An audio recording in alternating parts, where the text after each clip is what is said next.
Tout au long de leur histoire, les paysages ont reflété et reflètent encore le labeur des hommes. Le feu, qui est toujours utilisé par les éleveurs, est la plus vieille et universelle des techniques.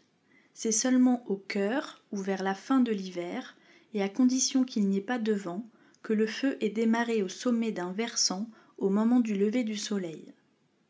Pendant que le soleil chauffe le sommet de la pente, la partie basse est encore à l'ombre, créant alors un phénomène ascendant qui permet au feu de progresser vers la base du versant, en sens contraire de l'appel d'air.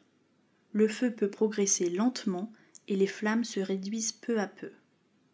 À la fin, le feu bute sur des rochers ou un pare-feu qui aura été créé avant. N'ayant plus rien à brûler, il finit par s'éteindre.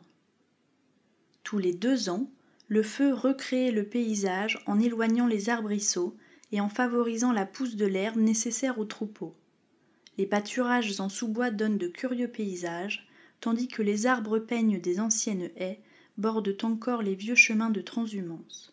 Sur les fortes pentes des versants, les arbres sont conservés pour éviter les phénomènes d'érosion. Après le feu, c'est la dent des bêtes qui entretient la soulane, tandis que l'ombré, exposé au nord, est maintenu à l'état de forêt. Plein sud, on trouve les anciennes manses du Moyen Âge qui se succèdent sur les croupes, séparées par de petits vallons. L'enclos en rond ceinture le pré devant la maison et signe les installations pionnières en altitude, tandis que les fleurs des landes parcourues par les animaux domestiques offrent une grande diversité.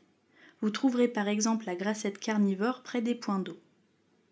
Créés et entretenus par l'homme depuis la préhistoire, les grands pâturages de montagne réunissent encore les troupeaux l'été autour du caillolard, et sous la grange poussent des fougères et des châtaigniers, alors qu'au-delà de la haie, c'est une prairie qui jouxte l'estive.